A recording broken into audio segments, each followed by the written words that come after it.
ஏனண்டா தொழாட்டி அவரோட வாழை இல்லாது, தொழாத மாப்பிள்ளையோட வாழை இல்லாது, தொழாத மனைவியோட வாழக்கூடாது. எந்த அளவுக்குண்டா இமாம்கள் சொல்கிறாங்க, தொழாதவருக்கு அனந்தர சொத்துலேயும் பங்கு கொடுக்கக்கூடாதுங்கிற. மௌத்தானா என்ற சொத்தில் பிள்ளைகளுக்கு ரீதானே, அதில் தொழாத பிள்ளைகளை கழிச்சு போட்டு தான் பங்கு. பொது முஸ்லீம் மையவாடியில் அடக்கப்படாங்கிறாங்க, கல்யாணம் செல்லுவாடி இல்லைங்கிறாங்க. என்றால் ஃபர்க்கு பைனல் ஆபிதி வல் குஃப்ரி தர்க்கு ஸலா. இறை நிராகரிப்பாளர் முஸ்லீம் அல்லாதவருக்கு முஸ்லீமுக்கும் வித்தியாசம் என்ன தெரியுமா? தொழுகை தான். அவ்வளுமா யுஸல் அபுதி யௌமில் கியாமா அனி ஸலா. நாளை மறுமையில் ஒரு மனிதன் முதல் விசாரிக்கப்படுறது தொழுகையை பற்றி தான்.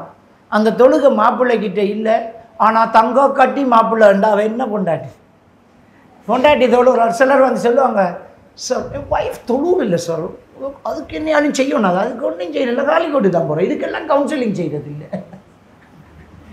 சொல்லுவாங்க. ஒய்ஃப் தொழுவுர் இல்லை சார். நான் சும்மா கேட்பேன், எவ்வளவு காலமாக? கிட்டத்தட்ட 10 வருஷமாக தொழுவுர் இல்லை சார். நீங்கள் 10 வருஷமாக போனத்தோட வாழ்ந்துருக்கீங்க. நீங்கள் 10 வருஷமாக நீங்கள் எப்போவோ இது கேஸ் கேன்சல் ஆக்கியிருக்க வேண்டிய கேஸ். இதுக்கு கவுன்சில் தொழாததுக்கெல்லாம் கவுன்சிலிங் பண்ணுறான். அதை கட் பண்ணணும், அதெல்லாம் கட் பண்ணணும். அப்போ அந்த கணவன் மனைவிக்கு இடையில் மார்க்க விஷயங்களில் என்ன செய்யணும்? ஒரு நெருக்கம் இருக்கணும். நல்லதை ஏவுறது, கெட்டதை தடுக்கிறது, இது இருக்கணும். ஏன்னா அல்லாஹ்வுடைய தூதர் ஸல்லல்லாஹு அலைஹி வஸல்லம் அவங்க சொல்கிறாங்க, மன் ரஆ மின்குமுல் முன்கர ஃபல்யுகையிரு பியதிஹி. உங்களை யார் ஒரு பாவத்தை காண்றாங்களோ, ஒரு கெட்டதை காண்றாங்களோ, அவர் கையால் தடுக்கட்டும் என்றாங்க. தடுக்கணும். அப்போ குல்லுக்கும் ராயின் வ குல்லுக்கும் மசூலின் அன் ரஅய்யத்திஹி. ஒவ்வொருவரும் பொறுப்புதாரிகள், உங்கள் பொறுப்பு பற்றி நாளை மறுமையில் விசாரிக்கப்படும். அப்போ நம்மளோட பொறுப்பு அல்லாஹ் நாளை மறுமையில் விசாரிப்பாங்க. நம்மளோட பொறுப்பு அது செய்யணும். இன்னொரு ஆளை தொழுங்கன்னு சொல்லிக்கிட்டு இருக்கலாம். வீட்டுக்குள்ளே இருக்கிற ஆளை தொழுங்கன்னு ஒரே அடியாக சொல்லணும். 2வது இடம் இல்லை, கையால் தடுக்கிறோம். தொழலையா, ஹலாஸ் ஹல்லி, நீங்கள் போகலாம், முடிஞ்சு. அதுக்கு மேலே ஒன்று இல்லை. அப்போ ஒரு மனைவிக்கு தெரியணும் கணவன் எப்படிப்பட்டவரன், ஒரு கணவனுக்கு தெரியணும் என் பொண்டாட்டி எப்படிப்பட்டவரன். தொழாட்டி முடிஞ்சு. அப்படியாவது தொழுகையை பழகட்டும். அப்போ மார்க்க விஷயத்தில் அவங்க சரியான விஷயத்தில் இருக்கணும். கொடுக்கல் வாங்கல, வட்டி கொடுக்கல் வாங்கல் இருக்கக்கூடாது. ஃபினான்ஸுக்கு வாகனம் எடுத்தால் உங்களோட ஷோரூம் எனக்கு தேவையில்லைன்னு சண்டை பிடிக்கணும். அந்த வாகனத்தில் நான் வர மாட்டேன், வேணாம் அப்படி எங்கணும். நம்மளோட மாப்பிள்ளை நரகத்துக்கு போகிறது நமக்கு விருப்பமா? நம்மளோட மனைவி நரகத்துக்கு போகிறது நமக்கு விருப்பமா? இல்லை. ஒரு காய்ச்சல் வந்தாலும் நம்ம தாங்க மாட்டோம். ஆனால் அவர் ஃபினான்ஸுக்கு எடுத்த வாகனத்தில் வாவ் சூப்பர் இல்லை எனக்கு போகிறேன். அவர் நரகத்துக்கு போகிறார், நீங்கள் ஏசியில் இருக்கிறீங்க, தப்பு. அப்போ என்ன செய்வேன்? நான் நடந்தே போகிறேன். இருக்கிற காசுக்கு என்ன வாகனம் எடுக்கலாமா அதை எடுத்துகிட்டு போவேன். எதுக்கு உனக்கு இருக்கிறத விட ஆசை கூட வரணும்? எதுக்கு வரணும்? அளவோடு யோசிச்சுக்கிட்டு வாழ்ந்துக்கிட்டு இருக்கிற காசுக்கு, எனக்கிட்ட இருக்கிற காசுக்கு இந்த கார் போதுமெல்லாம் வேண்டிட்டு போவேன். நான் ஃபினான்ஸு போட்டு 1 கோடி ரூபாய் கார் தான் ஓடணுமெண்டா, அது நாமளே நரகத்தை காசு கொடுத்து வாங்குறது தான். மரணம் வந்தால் என்ன செய்கிறது? எதுக்கு இந்த தேவையில்லாத யோசனை? எனவே இந்த வளரும்போது அந்த குடும்பத்தில் கணவன் மனைவிங்கிறவங்க அப்படியே சேர்ந்து போகும்போது மார்க்கத்தை ஒருத்தருக்கு ஒருத்தர் ஞாபகம் ஊட்டக்கூடியவர்களாக இருக்கணும். அதான் ஜமா பைனக்கும் மாஃபில் ஹைர் அப்படிங்கிறது. அவங்க அந்த மார்க்க விஷயத்தில் எவ்வளவு நெருக்கமாக இருப்பாங்க அப்படிங்கிறத ரசூலுல்லாஹி ஸல்லல்லாஹு அலைஹி வஸல்லம் அவங்க சொல்கிறாங்க. ஒரு ஆணுக்கு அல்லாஹ் அருள் செய்வானாக, அவர் இரவில் எழும்புகிறார், தன் மனைவியையும் எழுப்புகிறார். அவள் எழும்ப மறுத்தால் தண்ணியை முகத்தில் தொளிக்கிறார். 2 பேரும் எழும்பி தொழுகிறார்கள்.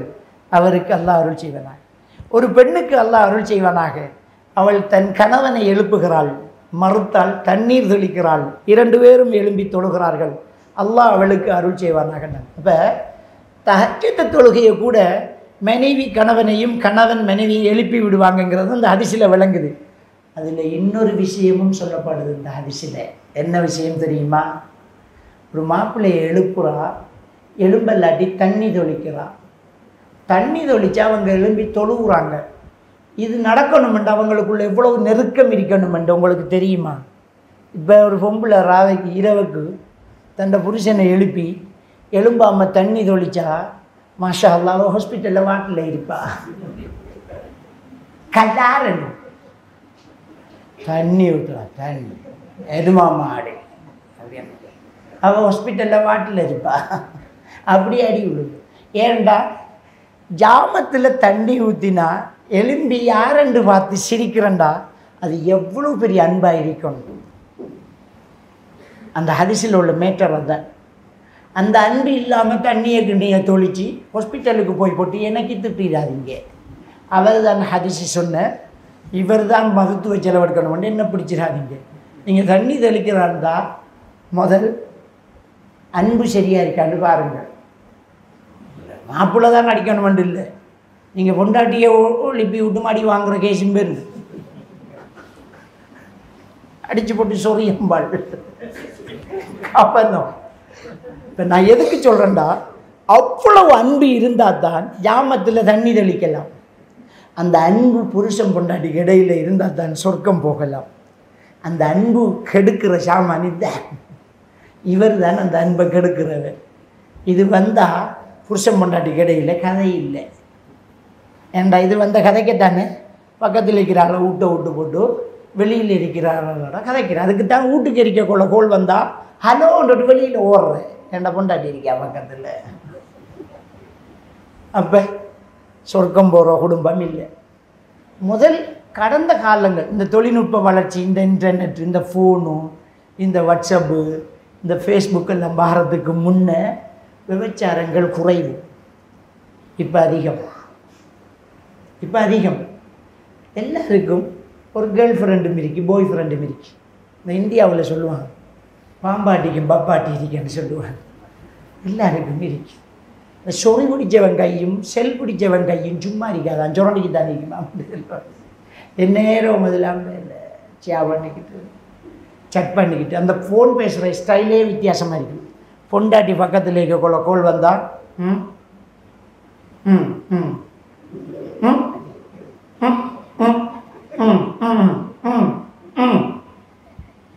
பாக திறக்க முடியாத ஃபோன், சிலர் வீட்டுக்கு வச்சு பேச முடியாத ஃபோன். ஹலோ ஹலோ ஹலோ என்ன என் கவரேஜ் இல்லையா, அதுக்கு முன்னே ஃபோன் வந்து பேசினேன். அவளை ஏமாற்றி இவரும் அல்லாஹ்கிட்ட ஏமாந்து போகிறாங்க. அப்போ இதில் எங்கே பறக்கத்து இருக்க போகுது? கணவன் மனைவிக்கு இடையில் ஒரு நல்ல நட்பு இருக்கணும். அந்த நட்பு ஜாமத்தில் தண்ணி ஊற்றினாலும் சந்தோஷம் பார நட்பாக இருக்கணும் என்றால் அவங்களுக்குள்ள நல்ல ரிலேஷன்ஷிப் இருக்கணும், நல்ல தொடர்பாடல் இருக்கணும். அந்த தொடர்பாடலோடு மார்க்கம் இருக்கும். ரெண்டு பேரும் தொழக்கூடியவங்களாக, நான் பிள்ளையை வச்சுக்கிறேன் நீ தொழுதுட்டு வா அப்படின்னு சொல்லக்கூடியவங்களாக, நீங்கள் பள்ளிக்கிட்டு போயிட்டு வாங்க, ஹலோ வாங்க சொல்லிட்டு எழுமுங்க அப்படின்ட்டு புருஷனை எழுப்பி விடுற மனைவியாக அந்த குடும்பம் இருந்தால் அந்த வீட்டில் எவ்வளோ பறக்கத் தெரியும். இதுதான் சுவனம் செல்லும் குடும்பம். சூரத்து ராஇதில் 28வது வசனத்தில் அல்லாஹ் தஆலா சொல்கிறார், கூ அன்ஃபுஸக்கும் வஅஹ்லியக்கும் நாரா, உங்களையும் உங்கள் குடும்பத்தாரையும் நீங்கள் நரகத்தை விட்டு பாதுகாத்து கொள்ளுங்கள் என்று அல்லாஹ் சொல்கிறார். அப்போ நம்முடைய நம்மளையும் நம்மளும் தொழணும், வைஃபையும் தொலை சொல்லணும், நம்மளும் தொழணும். மச்சான் எழுப்புங்க வாங்க சொல்லிட்டு போங்க, அதான் நீங்கள் தொழுதுட்டு வாங்க, நான் டிவி வைக்கிறேன், போங்க ஜமாத் முடிய போகுது. இந்த மனைவி கிடைக்கிறதுக்கு கொடுத்து வச்சிருக்கணும். இது ஓடி பிடிச்சி விளையாடி கிடைச்சா நடக்காது. இது ஹலாலாக தேடி பிடிச்சி எடுத்தால் தான் நடக்கும். அப்போ ஒரு கணவன் மனைவி என்கிறவங்களுக்குள்ள நல்ல ரிலேஷன்ஷிப்பும் மார்க்கத்தை ஞாபகப்படுத்துறதும் தப்பை சுட்டி காட்டுறதும் கண்டிப்பாக இருந்துட்டேன்னு சொன்னால் அது சொர்க்கம் போகக்கூடிய குடும்பம். நம்மளையும் நம்முடைய குடும்பத்தாரையும் நரகத்தை விட்டு பாதுகாக்கும் குடும்பமாக அந்த குடும்பம் இருக்கும். ஒரு விஷயத்தை ஸல்லல்லாஹு அலைஹி வஸல்லம் அவர்கள் சொன்னார்கள், தனக்கு விரும்புவதை தன் சகோதரனுக்கு விரும்பாதவரை அவன் உண்மை விசுவாசியாக மாட்டான் அப்படின்னாங்க. இந்த ஹதீஸை ஆட்கள் எப்படி விளங்கினாங்கன்னு எனக்கு தெரியல. இந்த ஹதீஸை ஒன்றுக்கு பயன்படுத்திக்குவாங்க. ஒரு கூட்டாளி பெண் நல்ல பெண் ஒன்று வச்சுருந்தா அதை அடிக்கிறதுக்கு இந்த ஹதீஸ் நல்ல பெண் என்ன தாங்களே இல்லை ஹதீஸ் தெரியுமா என்ன, தனக்கு விரும்புவதை தன் சகோதரனுக்கு விரும்பாதவரை அவன் உண்மை விசுவாசியாக மாட்டான். அப்படியா எடு. இந்த ஹதீஸ் இதுக்கு தம்மந்தா பெண் இல்லை பொண்ணும் பேச்சுக்கிறீக்கே இல்லை, அவன் விரும்பி எடுத்த பொண்ணு தானே. அந்த ஹதீஸை பிழையா வழங்கியிருக்கும். தனக்கு விரும்புவதை தன் சகோதரனுக்கு விரும்பாதவரை உண்மை விசுவாசியாக மாட்டான்டா. என்னென்று தெரியுமா? தன் பொண்டாட்டிக்கு ஒரு ஆம்பளை கோல் எடுத்து கதைக்க போடான்னு நான் நினச்சா, நான் இன்னொரு பொம்பளைக்கு கோல் எடுத்து கதைக்கப்படா. எந்த பொண்டாட்டி ஒருத்தரும் சைட் அடிக்கப்படாண்டா, நான் இன்னொருத்தர் பொண்டாட்டியை சைட் அடிக்கப்படாதே. எந்த தங்கச்சியை ஒருத்தர் டாவ் அடிக்கப்படாண்டா, நான் இன்னொருத்தர் தங்கச்சியோட காய்ச்சிட்டு ஏழுமா. எந்த வீட்டுக்கு கள்ளம் பெறப்படாண்டா, நான் இன்னொருத்தர் வீட்டுக்கு பூரலாமா. என்ற காசை ஒருத்தரும் வேண்டி போட்டு ஏமாற்றப்படாண்டா, நான் இன்னொருத்தர் காசை எடுத்துக்கிட்டு ஏமாற்றலாமா. ஹதீஸை சரியாக விளங்கினா நமக்குள்ள மனசில் நல்ல சுத்தம் பெறும். நாம் நிறைய பேர் தவறு செஞ்சாலும் பொண்டாட்டிக்கு ஒரு கோல் வந்தால் வாழை உருவிடுவோம். நாம் ஆர்வியாது இந்த நேரம் கோல் எடுத்த இவர் விடிய விடிய காய்ச்சிப்பார், அது ஒன்றும் இல்லை. தப்பு பண்ணுறோம். நாங்களும் நல்லா இருக்கணும், மத்தாக்களையும் நல்லா வச்சிருக்கணும். நாம் என்ன வேணுமென்றாலும் செய்வோம். நாம் சிக்கரெட் அடிப்போம், புள்ள சிக்கெட் அடித்தா அடிப்போம். இது எந்த வழக்கு இருக்குது? எந்த கோர்ட்டில் இந்த கேஸை கொண்டு போய் போடுறேன்? தப்புண்டா தப்பு, சரியண்டா தான் சரி. நீ ரொட்டி திங்க புள்ள வந்தால் என்னடா ஒரு துண்டண்டு கொடுக்குற, ஏன்டா இது ஹலால். நீ சிக்கெட் அடிக்கிற புள்ள வந்தால் என்னடா ஒரு பட்டு அடிடாண்டு கொடுக்கலாமா? அப்போ உனக்கு விளங்குது தானே நம்ம செய்கிறது தப்பு என்று. அப்போ நான் பேசுகிறது தப்பு தானே. இதே மாதிரி என் பிள்ளை பேசினா தப்பு, இதே மாதிரி என் மனைவி பேசினா தப்பு, இதே மாதிரி என்னுடைய தங்கச்சிட மாப்பிள்ளை செஞ்சால் தப்புன்னு விளங்குது இல்லையா? தங்கச்சி வந்து சொல்கிறான், நானோ அவருக்கு ஒரு கோல் வருது, நானோ அவனை அறுப்பன்னு சொல்லுங்க. இவருக்கு 4 கோல் வருது, இவரை எத்தனை துண்டா வெட்டணும்? இப்போ அதான் தனக்கு விரும்புவதை தன் சகோதரனுக்கு விரும்பாதவரை அவர் உண்மை விசுவாசியாக மாட்டார். அப்போ சுவனம் செல்லும் குடும்பம், அவங்களுக்குள்ள மார்க்கம் சரியாக இருக்கணும், அவங்களுக்குள்ள நல்ல ரிலேஷன்ஷிப் இருக்கணும். ஃபோனை தேவைக்கு பயன்படுத்தணும். சொல்லப்போனால் ஃபோனை நாம் பாவிக்கணும், ஃபோன் நம்மளை பாவிக்கப்படா. ஒன் வேர்டில் நான் உங்களுக்கு சொல்கிறேன், வழங்கிட்டான். பாத்ரூமுக்குள்ளேயும் ஹலோ சொன்னால் ஃபோன் நம்மளை பாவிக்குது. சாப்பிடக்குள்ள ஃபோன் பேசினா ஃபோன் நம்மளை பாவிக்குது. பைக்கிலோட கொள்ள ஃபோன் பேசிக்கு போனால் ஃபோன் நம்மளை பாவிக்குது. நான் எக்ஸ்டம் பண்ணுறதுக்கு நான் என் ஃபோன் எடுக்கணும். கோல் எடுத்தவர் காத்துக்கு இருக்கட்டுமே, எந்த வேலையை நான் பார்க்கணும். இந்த ஃபோன் வரதுக்கு முன்னே வீட்டில் உங்களை சந்திக்க ஒரு ஆள் வந்தால் கொண்டாட்டி செல்வோம், பாத்ரூமில் உட்காருங்கம்பா, சாப்பிட்ற அறிறீங்க, குளிக்க அறிறீங்கன்னு சொல்லுவாங்க. ஃபோன் வந்தது பிறகு அவர் கதவு தட்ட மாட்டார், இதில் தட்டுவார். பாத்ரூமில் சொல்லுடா, சாப்பிட்டு குட்டி சொல்லுடா. அப்போ ஃபோன் நம்மளை பாவிக்குது. ஓப்பன் திறந்த கதவை வச்சு விட்டோம். யாரும் நின்னுற முன்னோட இல்லாமண்டிரி. அப்படி இருக்கக்கூடாது. கணவ மனைவிக்கு இடையில் நல்ல நெருக்கமும் தொடர்பாடலும் பேச்சும் இருக்கணும். அது மார்க்க ரீதியாகவும் இருக்கணும், நகைச்சுவையாகவும் இருக்கணும், அன்பாகவும் இருக்கணும். இப்போ நல்ல மார்க்கமாக இருக்கணும். நேரம் பொண்டாட்டியை வச்சுக்கிட்டு இதை வாசி இந்த குர்ஆன் ஓது வேண்டுக்கிட்டு இருந்தால் ஓடிடுவாங்க. செல்லமாக இருக்கணும், சந்தோஷமாக இருக்கணும், நகைச்சுவையாக இருக்கணும். ரசூலுல்லாஹ் ஆயிஷா நாயுடைய மடியில் படுத்துட்டு குர்ஆன் ஓதுறாங்க. அங்கே அன்பு, இங்கே இபாதத். அதுவும் அவன் சொல்கிறான், நான் மாதவிலக்குள்ள பெண்ணாக இருப்பேன் என்ற மடியில் படுத்து குர்ஆன் ஓதுவாங்க. ரசூலுல்லாஹ் இத்திகாஃப் இருக்கிறாங்க, மனைவி வீட்டுக்குள்ளே இருக்காங்க, பள்ளிக்குள்ள அவர், நாம் வீட்டுக்குள்ளே. இந்த பொண்டை எப்படி உடைக்காரு தெரியுமா? ஆயிஷான்னு கூப்பிட்ற, என்ன இடத்துக்கு வாங்கோ, என்ன தலையை வீட்டு பக்கமாக நீட்டி பள்ளிக்குள்ளே நின்று எண்ணெய் வச்சு விடுங்க. அவருக்கு எண்ணெயை தாண்ட அவர் வைக்கலாம் தானே. தலையை நீட்டி ஆயிஷா நாய் எண்ணெய் வச்சு நெடிய முடிய அவருக்கு தோல் அடிக்கிற சீவி விடுவாங்க. அப்போ இத்திகாவும் இருந்தாச்சு, குடும்பத்தையும் கவனிச்சாச்சு. அப்படி ஒரு நெருக்கம், அப்படி ஒரு பாசம், நகைச்சுவை உணர்வு. முஸ்லீமில் வரக்கூடிய ஹதீஸ், ரசூலுல்லாஹி ஸல்லல்லாஹு அலைஹி வஸல்லம் அவங்க இத்திகாவ் இருக்கிறாங்க பள்ளிக்குள்ளே. திரைக்கிஞ்சாலாம் வீடு. ஆயிஷா கிட்ட ரலியல்லாஹு தஆலா அன்ஹா கூப்பிட்டு சொல்கிறாங்க, தொழுகிறதுக்கு விரிப்பு ஒன்று கொண்டாந்து விரிச்சு விடுங்கம்மான்னு சொல்கிறாங்க. அதுக்கு அவ சொல்கிறா, பள்ளிக்குள்ளே நான் எப்படி வர்றது, மாதவிலக்கோட இருக்கேன்னுட்டாங்க. அப்போ ஒரு நபி என்ன செய்யணும்? நாம் ஒரு மௌலவி வேணும், சட்டம் சொல்லணும், வந்து விரிச்சிட்டு போகிறதில் தப்பு இல்லை, அப்படித்தானே சொல்லணும். ஆனால் ரசூலுல்லாஹி ஸல்லல்லாஹு அலைஹி வஸல்லம் அவர்கள் அந்த ஃபத்வாவை, அந்த ஃபிக்ஹ் சட்டத்தை நகைச்சுவை உணர்வோடு சொன்னார்கள், சிரிச்சுக்கிட்டே சொன்னார்கள். மாதவிலக்கு கையில் இல்லையே, பிரிச்சுட்டு போங்கட்டாங்க. எவ்வளோ ஒரு நகைச்சுவையாக ஒரு கனவு மனைவி பேச்சு. அப்போ கனவு மனைவி கிட்ட இல்லை இப்படியான ஒரு நல்ல நெருக்கமான உறவாடல் இருக்கணும். அடுத்தது குழந்தை. இப்போ குழந்தையும் சேர்ந்து இப்போ நம்முடைய குடும்பத்துக்கு சேருது. இப்போ குழந்தையோடு சேர்ந்து இப்போ குடும்பம், இந்த குடும்பம் சொர்க்கம் போகணும். பிள்ளைகளை எப்படி வளர்க்குறது? பிள்ளைகளுக்கு நம்ம முதல்ல என்ன சொல்லி கொடுக்கணும்? இப்போ முதல்ல இந்த பிள்ளைகளுக்கிட்ட நாம் நடக்கிற விதத்தில் அக்கீதாவை சரியாக பிள்ளைகளுக்கு கூட்டணும். நாம் பிள்ளை பிறந்தோடனே தொட்டியில் போட்டு ஆட்டக்கொள்ளையா அக்கீதா சலார் முடிஞ்சு. தொட்டியில் போட்டு ஆட்டக்கொள்ளை 6 வரும் 6 வெத்த பாலகரோ இஸ்லாத்துக்கு முரணான பாட்டு. 6 வரும் 6 வெத்த பாலகரோ. இந்த பாட்டோட அர்த்தம் தெரியுமா நமக்கு? மறுபுறவி கொள்கையை நம்பினாக்களை பாட்டுது. எனக்கு பிறந்த பிள்ளை 6 வரும் 6 வெத்த பாலகரோ. போன ஜென்மத்தில் 6 வெத்த பாலகரோ. அடித்தாரை சொல்லியாடு ஆட்சினைகள் செய்து விடுவேன். போன ஜென்மத்தில் உன்னை பெற்ற உம்மா உனக்கு அடித்தாடா? அம்மா அடித்தாலோ அமுதூட்டும் கையால். போன ஜென்மத்தில் அடித்தாரை சொல்லி ஆட்சினைகள் செய்து வைப்பேன். எவன்டா உன்னை தொட்ட போன ஜென்மத்தில்? அப்போ நாம் போன ஜென்மத்தை நம்புகிறாக்களா? தாலாட்டு பாட்டிலேயே இஸ்லாத்தை புதைச்சாச்சு. ஏன் லாயிலா இல்லல்லாண்டா ஆடாதா தொட்டில் ஆடுந்தானே. அப்போ தொடக்கமே சரியில்லையே. குழந்தையோட நாங்கள் பேசுகிறதெல்லாம் மனசுக்குள்ளே பதியுது. சின்ன குழந்தை தானேன்னு சும்மா இருந்துடாது. அந்த குழந்தைகிட்ட பேசுகிறதெல்லாம் அந்த குழந்தையுடைய ஆழ்மன பதிவுகளாகும். அதனால் குழந்தைகள்கிட்ட பாசிட்டிவான விஷயத்தை பேசுங்க, நல்லதை பேசுங்க. பிள்ளைகளுக்கு முன்னால் நல்லது சொல்லுங்கள், குர்ஆன் ஓதுங்க, நல்ல விஷயத்தை சொல்லுங்கள்.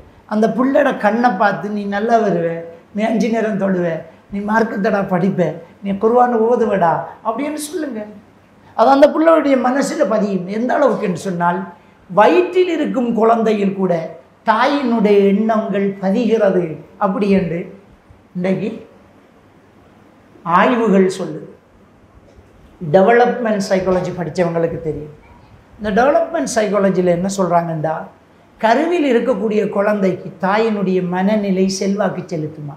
இதை இஸ்லாம் எப்போவோ சொல்லிட்டு, குழந்தை வயிற்றில் இருந்துக்கிட்டே குழந்தையை வச்சுக்கிட்டு நாம் நல்லது பேசணும், குர்ஆன் ஓதணும், நல்ல விஷயங்களை பேசணும் என்று. அது எவ்வளோ பெரிய ஒரு விஷயம் தெரியுமா? அது கண்டிப்பாக தாக்கம் செலுத்தும். வயிற்றில் இருக்கிற குழந்தையில் தாக்கம் செலுத்தும். எனக்கிட்ட ஒரு கிளைண்ட் வந்துச்சு, ஒரு 8 வயசு பிள்ளை. அந்த பிள்ளை நடத்தையில் ஒரு பிரச்சனையை ஸ்கூலில் டயக்னோஸ் பண்ணுறாங்க. ஸ்கூலில் டீச்சர்ஸ்மார் கவனிப்பாங்க. இந்த பிள்ளை தனியாக உட்காந்துருக்கு. இந்த பிள்ளை ஒருத்தருடையும் கதைக்குது இல்லை, பேப்பரை கொடுத்தா ஒன்றும் எழுதுதில்லை. ஆனால் தனியாக கூப்பிட்டு கேட்டால் ஆன்சர் கரெக்டாக தெரியுது, நாலேஜ் இருக்குது. என்ன கேள்வி கேட்டாலும் சட்டுன்னு பதில் வருது. எக்ஸாமில் ஒன்றும் எழுதுதில்லை. எல்லாரும் போய் விளையாடுவாங்க, அந்த பிள்ளை மட்டும் இப்படி தனியாக உட்காந்துட்டு இருக்கு. முகத்தில் ஏதோ பறி கொடுத்த மாதிரி ஒரு ஃபீலிங் தெரியுது. ஒரு பொம்பளை பிள்ளை. அந்த ஸ்கூல் கவுன்சிலர் 7ஆம் எனக்கிட்ட அனுப்பி வச்சாங்க. அவங்க ட்ரை பண்ணி பார்க்குறாங்க, இல்லைன்னா அனுப்பி வச்சாங்க. பிள்ளையை கூட்டிகிட்டு வராங்க, உமாவும் பாப்பாவும். பாப்பா ஒரு கவர்மெண்ட் சர்வன்ட், உமா ஒரு எடியூகேட்டான ஒரு கேர்ள். அவள் வந்து இந்த பிள்ளையில் இப்படி ஒரு மாற்றம் இருக்குது ஸ்கூலால் சொன்னாங்க. 2 பேசி நானும் பிள்ளைகிட்ட சில பேச்சுக்களை கொடுத்து, சில ரோல் பிளே கொடுத்து, சில படங்கள் எழுத கொடுத்து, கலர் பண்ண கொடுத்து, எது என்ன அப்படிங்கிறத கொஞ்சம் பார்த்துக்கிட்டு இருக்கிறேன். அதுக்குள்ளே அந்த தாய் ஒரு விஷயம் சொன்னால்,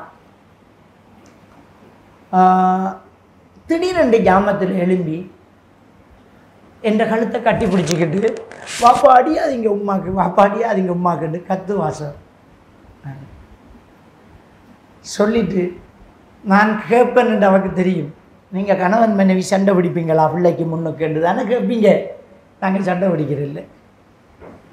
2வது அவளே சொல்கிறாள், எங்களோட டிவியும் இல்லை, நாடகமாலும் பார்க்குறதுக்கு. பக்கத்து வீட்டிலையும் புருஷன் பொண்டாட்டி சண்டை இருக்காண்டா, அதுவும் இல்லை. ஆனால் இவள் இப்படி செய்கிறார் சார் சொல்கிறாள். அவள் இப்படி செய்கிறாள். நான் இன்னொரு விஷயத்தை அவதானித்தேன் சார். அவள் சொல்கிறாள், நான் இன்னொரு விஷயத்தை அவதானித்தேன். இவக்கு பிடிச்ச விளையாட்டு பிச்சை எடுத்து விளையாடுறது. பூக்காண்டுக்கிட்ட பூச்சாட்டிக்கிட்ட அது ஏதாவது அதிக தாங்கம்மா அதிக இவ்வளோ ஏசுறாங்க. அடி என்னடி இந்த விளையாட்டு, வேறு விளையாட்டு விளையாட, அந்த விளையாட்டு தான் விளையாடுறான் அப்படி என்று சொல்லிட்டு தான் எனக்கு பெரிய சிக்கலாக இருக்கு எனக்கு. அப்போ இடையில் ஒரு விஷயம் சொல்கிறேன். மூத்த மகள் A level படிக்கா, இவன் வெறும் 3ஆம் ஆண்டு படிக்கா. இது ரெண்டுக்கு இடையில் ஏன் இவ்வளோ ஏன் இடையில குழந்தை இல்லையா, அபோஷன் ஆனதா அப்படின்ற ஒரு கேள்வி. அப்போ தான் அவள் ஒரு உண்மையை சொல்கிறா. அந்த பிள்ளை எவ்வளோ தூரத்தில் விளையாடுதுங்கிறத எட்டி பார்த்துட்டு தள்ளி நிற்குங்கிறத கன்ஃபார்ம் பண்ணிட்டு சொல்கிறா, சார் இப்போ உங்களுக்கு ஒரு விஷயத்த சொல்கிறேன். என் மூத்த பிள்ளை பிறந்ததோட எனக்கு கற்பப்பையில் ஒரு கட்டியும் இருந்ததால் கற்பப்பையை வெட்டிட்டேன். அப்போ இது அதுதான் சார் ஒரு பெரிய ஒரு மர்மம். ஹாஸ்பிட்டலில் இந்த பிள்ளைய ஒரு மாற்று மத சகோதரி பெற்று போட்டுட்டு சொட்டு தாய்ப்பால் கொடுக்காம ஓடிட்டா. அந்த பிள்ளைய ஹாஸ்பிட்டல் தான் எடுத்து வச்சு வளர்க்குது. 3 நாள் வச்சுருந்துட்டு கோர்ட்டில் பாரம் பண்ணி கோர்ட்டூடாக என்ற பேரையும் என் ஹஸ்பண்ட பேரையும் வச்சு பதிவெடுத்து இந்த பிள்ளைய எடுத்த. அந்த பிள்ளைக்கும் தெரியாது, எங்களுடைய ஏரியாவிலையும் தெரியாது, என்ற பிள்ளைன்னு தான் தெரியும். இப்போ தான் அவள் சொன்ன விஷயங்கள் கிளிக் ஆகுது. உமாக்கு வாப்பா அடிக்காதீங்கன்னு கத்துறது ஏன் தெரியுமா? அந்த பிள்ளை வயிற்றில் இருக்கக்குள்ள அடி வாங்கியிருக்காள் அந்த தாய். அந்த பிள்ளை வயிற்றில் இருக்கக்குள்ள அந்த தாய் பிச்சை எடுத்திருக்காள், ஒரு பிச்சைக்காரி. அந்த வயிற்றுக்குள்ளே இருக்கக்குள்ள நடந்தது இப்போ அந்த பிள்ளைக்கு யாரும் சொல்லாமல் நடக்குதுண்டா எவ்வளவு தாக்கம் செலுத்திருக்குது கர்ப்பத்திலேயே. அதனால தான் நம்முடைய மூதாதையர்கள் சொன்னாங்க, இசாக்காரி கேட்குறதெல்லாம் கொடுக்கணுமென்ட்டு. பிள்ளை வகுத்தில் இருக்கிறவளை இசாக்காரி என்று அவளுக்கு மனசு நோவு பேசப்படாம. பழமொழி சொல்லுவாங்க, ஊரார் பிள்ளையை ஊட்டி வளர்த்தா தன் பிள்ளை தானே வளரும்பாங்க. என்ன பழமொழி அது? நீங்கள் அனாதைகளை பார்த்தா உங்களோட பிள்ளைகளை அல்லாஹ் பார்த்துக்குவான், அப்படியா? அது இல்லை. ஊரார் பிள்ளைங்கிறது நம்முடைய மனைவி, யாரோ பெற்ற பிள்ளையை தானே நான் மகளியா மன்னேன். ஊரார் பிள்ளைய ஊட்டி வளர்த்தா, பொண்டாட்டியை நல்லா வச்சுக்கிருந்தா, மனசு கலங்காம சந்தோஷமாக வச்சுருந்தா தன் பிள்ளை தானே வளரும். அவளை வகுத்தில் இருக்கிற பிள்ளை மகிழ்ச்சியாக தான் பிறக்கும். அதான் பழமொழி. ஊரார் பிள்ளையை ஊட்டி வளர்த்தால் தன் பிள்ளை தானே வளரும், அதான் பழமொழி. அப்போ கணவன் மனைவி நல்ல மகிழ்ச்சியாக இருக்கும்போது பிள்ளை மகிழ்ச்சியாக இருக்கும். ரசூலுல்லாஹி ஸல்லல்லாஹு அலைஹி வஸல்லம் அவர்கள் கணவன் மனைவிக்குள்ள பிரச்சனை எப்படி சமாளிக்கிறது என்று சொல்லும்போது, ஒஸ்தௌசுலின் நிசா, பெண்களுக்கு நீங்கள் நசிஹத்து செய்யுங்க, அதுக்கு அவங்க அடங்கல்லாட்டி படுக்கையை பிரியுங்க, அதுக்கும் அவங்க அடங்கல்லாட்டி கடுமை இல்லாமல் அடியுங்க. ஆனால் ஃபஹ்ஜுருஹுன்ன பில்லா ஃபி புயூத் ஃபலா தஹ்ஜுருஹுன்ன இல்லா ஃபி புயூத்திக்கும், அவங்களோட பிரச்சனையை வீட்டுக்குள்ளேயே வச்சுக்கோங்கன்னாங்க, பிள்ளைகளுக்கும் தெரியக்கூடாது. அப்போ கணவன் மனைவிக்கு இடையில் பிரச்சனை வாரதும் பிள்ளைக்கு தெரியாமல் பார்க்கணும். பிள்ளைகளுக்கு முன்னால் நாம் ஒரு நல்ல ஒரு தாய் தகப்பனாக இருக்கணும். என்ற பிள்ளையில் எழுதுகிறோம். இப்போ நாம் ஒரு பிள்ளை எம்டி புக், அது ஒரு வெள்ளை பேப்பர், நாம் தான் எழுதுகிறோம். அந்த பிள்ளையுடைய ஒவ்வொரு நடத்தை நாம் தான் தீர்மானிக்கிறோம். சஹாபாக்கள் பள்ளிக்கு போகும்போது பிள்ளையை தூக்கிட்டு தான் போவாங்க. ரசூலுல்லாஹி ஸல்லல்லாஹு அலைஹி வஸல்லம் அவர்கள் பேர பிள்ளையை வச்சுக்கு விளையாடிட்டு இருக்கிறாங்க. பாங்கு சொல்லி இக்காமத்து சொல்லப்பட்டாச்சு. மகள் உன்னை பிள்ளை எப்படி நான் தொழுவிக்கணும் என்று மகளுக்கிட்ட கொடுக்கல. அம்மாப்பாட காலத்தை கட்டி பிடிச்ச பிள்ளையை பிரிக்க நினைக்கல. பெண்கள் பக்கமாக மகளும் வந்துட்டாங்க, மனைவியும் வந்துட்டாங்க. ரசூலுல்லாஹி ஸல்லல்லாஹு அலைஹி வஸல்லம் அவர்கள் பேர குழந்தைய தோளில் வச்சுக்கு இமாமத்துக்கு வந்துட்டாங்க. சஹாபாக்கள் சொல்கிறாங்க, தோளில் பிள்ளையை வச்சுக்கு எங்களுக்கு தொழுகை நடத்தினார். சுஜூது செய்யும்போது பிள்ளையை கீழே வச்சார். அடுத்த ரக்காயத்துக்கு போகும்போது கீழே இருந்த பிள்ளையை வம்பாக எடுத்து தோளில் வைத்தார் என்று சஹாபாக்கள் சொல்கிறாங்க.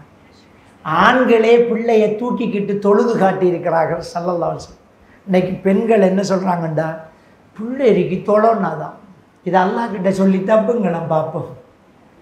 பிள்ளைக்கு கொள்ள பாத்ரூம் போகலாம், பிள்ளைக்கு கொள்ள கேக்கு செஞ்சு திங்கலாம், பிள்ளைக்கு கொள்ள படம் பார்க்கலாம், பிள்ளைக்கு கொள்ள அரட்டை அரங்கம் நடக்கலாம், பிள்ளைக்கு கொள்ள தீவனங்கள் செய்யலாம், பிள்ளைக்கு கொள்ள தொழன்னா என்ன? தொழுறதுக்கு இடம் இல்லையாம், எல்லா இடமும் சூவாம். ஒன்னாறு சூ அப்படியே உடைச்சென்ன. ஒரு சோபா செட்டு வேண்டிக்கு அந்த மாப்பிள்ளை இடம் ஒன்று தான் நான் வரும். ஒரு முசல்லா போகிறதுக்கு உனக்கு இடம் இல்லையா?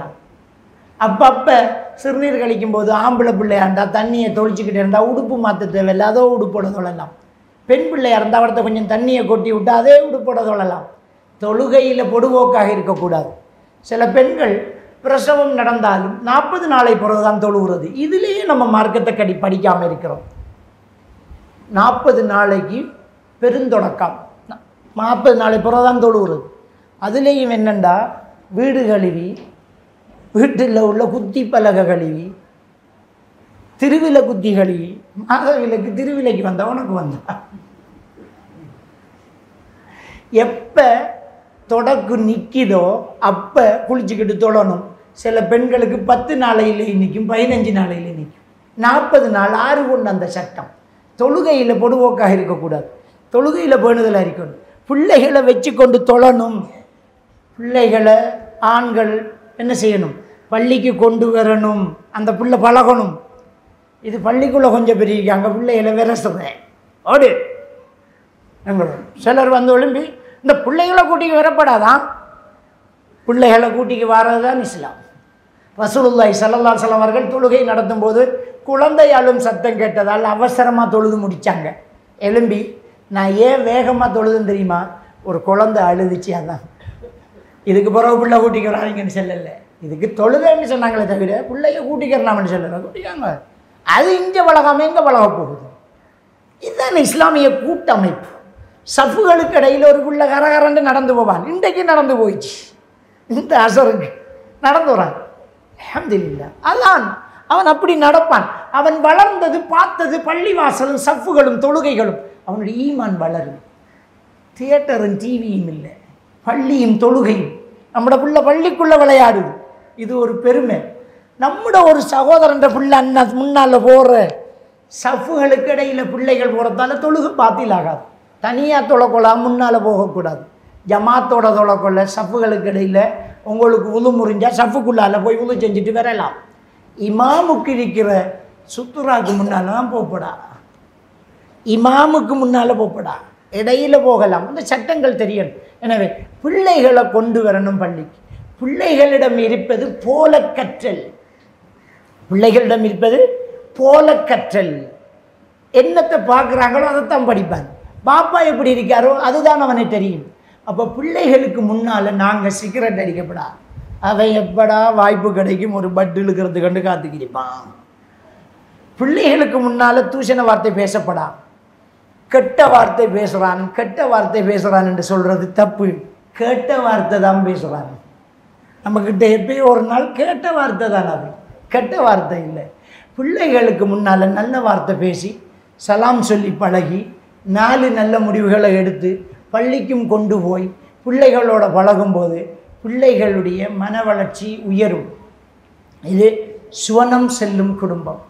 அந்த பிள்ளைகளுக்கு மார்க்கத்தை கற்றுக் கொடுக்கணும். எது ஷிர்கு எது பிதஅத்து என்கிறத பிஞ்சிலேயே சொல்லி கொடுத்தால் புள்ள தப்பிடும். ஏண்டா இன்றைக்கி நிறைய பேர் என்ன செய்கிறாங்கண்டா, அவங்க கொள்கையோடு இருக்கிறாங்க, ஆனால் பிள்ளைக்கு சோட்டைக்கு ஒரு பர்த்டே கொண்டாடுறாங்க. எப்படி அப்பா ஏலும்? யாருடைய கலாச்சாரம் இந்த பர்த்டே? அதுக்கு என்ன சாட்டு சொல்லலாம் தெரியுமா? அது பிள்ளையோட மனசு நோகும். ஸ்கூலில் எல்லா பிள்ளைகளும் பர்த்டே கொண்டாடுற, எங்கட மதிநீரை விட்ட பர்த்டே, சாச்சாடை விட்ட பர்த்டே, இந்த பிள்ளை எப்போம்மா எனக்கு பர்த்டே என்று கேட்குது. அதான் பிள்ளையோட மனசு புண்ணாக போடாண்டு ஓட்டு ஒரு பர்த்டே கொண்டாடுறோம்னு சொல்லுவாங்க. பிள்ளையோட மனசு புண்ணாகுதுன்றால் நீங்கள் சரியாக வளர்க்கலன்ற அர்த்தம். சின்ன வயசுலேருந்து இது ஒரு பிதஅத், இது ஒரு கலாச்சார சீர்கேடு, இது தப்பு என்று சொல்லி வந்தால் அந்த பிள்ளைக்கு யாராவது பர்த்டே கொண்டாடினா உம்மா எனக்கு எப்போ பர்த்டே என்று கேட்காது, உம்மா அஸ்தக்ஃபிருல்லாஹ் பர்த்டே கொண்டாடுறாங்கம்மான்னு சொல்லு. தப்பை சொல்லி வளர்த்தா அவன் எவ்வளவு வயசு போனாலும் என்ன பெரிய தப்பான முடிவெடுத்தாலும் தப்பாக தான் எடுப்பான். இப்போ செத்த கோழியை திங்க போடா, பிஸ்மி சொல்லி அறுத்த கோழியைத்தான் திங்கணும். பிஸ்மி சொல்லி அறுக்காத கோழியை, முஸ்லீம் அல்லாதவர்கள் அறுத்த கோழியை திங்க போட ஹராம் என்று சின்னத்தால் தான் சாராய போத்தலை கம்பு கட்டுக்க வச்சு பைட்ஸ் பண்ணுறதுக்கு ஹலால் கோழி தேடுறாங்க அவன். இது ஹராம், கோழி ஹலால் தேவைப்படுது அவனுக்கு. ஏன் தெரியுமா? அப்படி அதை மட்டும் நான் சொன்னேன், இதை சொல்லல. இது பாப்பாவும் அடித்தானே, அப்போ அதை வேண்டிட்டான் கம்பு கட்டுக்கு. ஆனால் கோழி அப்படி திங்க சொல்லலையே, அதுக்கு மச்சான் ஹலால் கோழி ஒன்று வேண்டி கேடா இந்த கடையில் அது முஸ்லீம் இல்லைடா, சாராயத்துக்கு கடிக்கணும், அப்போ ஹலால் தேவைப்படுது. எதை நீங்கள் ஹராம் என்று சொல்கிறீங்களோ அது ஹராமாக தான் இருக்கும். பிள்ளைகளை மனசு நோகாது. அவனே சொல்லுவான், அஸ்தக்ஃபிருல்லாஹ் பேர்த்டே கேக்கு நான் எடுக்கல. நம்ம பிள்ளை சொல்லுவான், ஸ்கூலில் பிள்ளைகள் டொபி கொடுத்தான், மகன் வந்து சொல்கிறான், பாப்பா இன்றைக்கு டொபி பார்த்தாங்க, ஒரு பிள்ளைக்கு பேர்த்டே அமண்டு, நான் எடுக்கல. அஸ்தக்ஃபிருல்லாஹ், டீச்சர் கெஞ்சினா நான் எடுக்கல. நான் சும்மா கேட்டேன், ஏன்டா எடுக்கல? அஸ்தக்ஃபிருல்லாஹ். அவன் சொல்கிறத பார்த்தா நமக்கே பயமாக்குறாங்க. அப்போ பிள்ளை அப்படி வளர்த்தா அப்படி வளருவான். எதை தப்புன்னு சொல்கிறீங்களோ அதை தப்பாக எடுப்பான் அவன். அவன் சொல்லுவான், எனக்கு சோட்டையாக கிடக்கு, ஒரு சில வேண்டி வைங்க வாப்பா, இப்படி எங்கணும் போல இருக்கண்டா. புள்ளோட மனசு நொந்துருமண்டு வேண்டி வைப்பீங்களா? இல்லை தானே.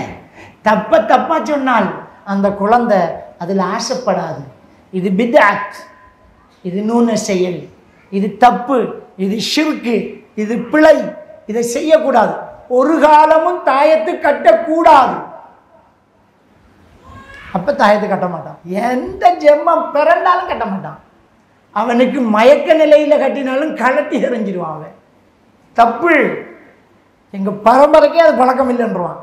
அப்போ பிள்ளைகளை வளர்க்கும்போது தொழுகையும் சொல்லிக் கொடுக்கணும், தப்பையும் சொல்லிக் கொடுக்கணும். இது தப்பு, இது பண்ணக்கூடாது, இது பிழை, இது செய்யக்கூடாது, இப்படி நடக்கக்கூடாது. அதை அப்படியே மெயின்டைன் பண்ணணும். சின்ன பிள்ளைன்ட்டு நாங்கள் என்ன செய்யக்கூடாது, சின்ன பிள்ளைண்ணே என்னோட ஒரு ஆம்பளை பிள்ளைக்கு சோட்டைக்கு பொம்பளை சட்டை போட்டு பார்க்குறேன், ஒரு பொம்பளை பிள்ளைக்கு ஆசைக்கு ஒரு ஆம்பளை உடுப்பு போட்டு பார்க்குறேன். சின்ன பிள்ளைண்ணே, சின்ன பிள்ளைண்டா கொஞ்சம் ஊற்றி கொடுக்கலாமா? சின்ன பிள்ளைண்ணே, தப்பு சின்னதுக்கும் பெருசுக்கும் தப்பு தான், அது பிள்ளை தான். அப்போ ரசூலுல்லாஹி ஸல்லல்லாஹு அலைஹி வஸல்லம் அவர்கள் ஆண்கள் பெண்களைப் போல ஆடை அணியிடத்தையும் பெண்கள் ஆண்களைப் போல் ஆடை அணியிடத்தையும் தடுத்தார்கள். அப்போ நாங்கள் என்ன செய்யக்கூடாது, பழக்கக்கூடாது. உங்களுக்கு தெரியுமா இப்போ என்னெல்லாம் நடக்குது தெரியுமா? எத்தனை ஆண்கள் பெண்களாக மாறுறாங்க, எத்தனை பெண்கள் ஆண்களாக மாறுறாங்கன்னு தெரியுமா? நேற்று ஒரு பொடியை கொண்டாந்து வச்சு கிடக்கு, டிஷர்ட்டை இப்படி மடித்து அப்படி மடிச்சுக்கிட்டு இப்படி எழுந்துக்கிட்டு ஒரு பொடி ஏங்கான்.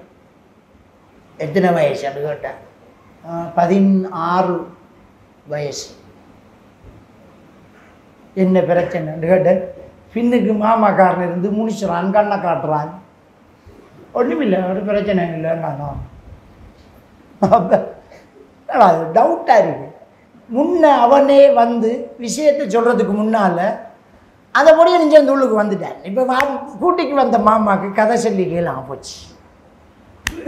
இப்போ நான் நாசுக்கா சரி அப்படி இருங்க கொஞ்சம் பள்ளிக்கு போயிட்டு வார் அப்படி என்ற வெளியில் போய் அவரை சொல்கிறேன், எங்களை விட என்னடா விஷயம் கேட்டேன். நான் வந்து கேட்கிறேன், என்ற மருமகள் ஆம்பளை அம்மாறிட்டாளாம், டிஷர்ட்டு ட்ரௌசரும் போட்டுக்கிட்டு. ஆம்பளை என்ன நடந்தது?